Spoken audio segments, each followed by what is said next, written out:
A third of Gen Z men haven't had sex in a year, and this is not normal. We're watching porn, scrolling TikTok, playing video games, and hanging out with our friends less and less because going outside is just too expensive. Our generation is in a loneliness crisis, but these habits aren't the cause. They're just our coping mechanism to ease the pain of economic serfdom. We're all lonely because the oligarchs stole our future. So here's how they did it and how we're going to take it back. You are living through the largest upward transfer of wealth in human history. The top 1% of Americans now owns more wealth than the entire middle class combined. Wages have barely budged since the 70s, while the cost of essentials like housing, healthcare, and college have skyrocketed.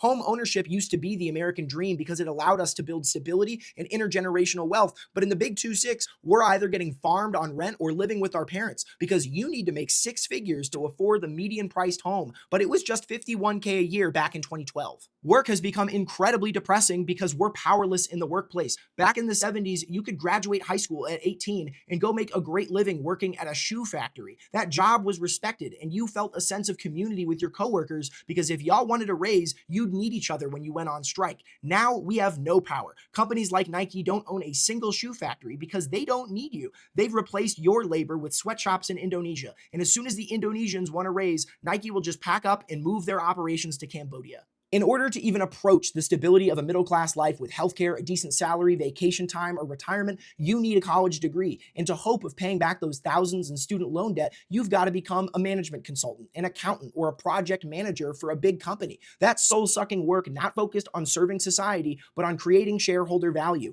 Only then can you peek your head above water to breathe. But there's always the looming threat of loans, which means that your boss holds all the power in your employment so that you will make that LinkedIn post. You will take that unpaid overtime and never threaten to unionize because you have no other options. So depression and anxiety are the logical result of such a hopeless situation, but it's not hopeless. And holding on to hope in spite of it all is our only way out of this mess. Fight the urge to isolate by having these exact same conversations with your peers, or try sharing this video with a friend. Literally everyone around you feels the exact same way, and there's a lot more of us than there are of them. Rewire your brains away from their programming. A good life is not measured by your ability to buy nice things. It should be measured by your service to mankind. And you can do that today by unsubscribing from their lies and building with your neighbors the mass movement of love that we all want to see in this world.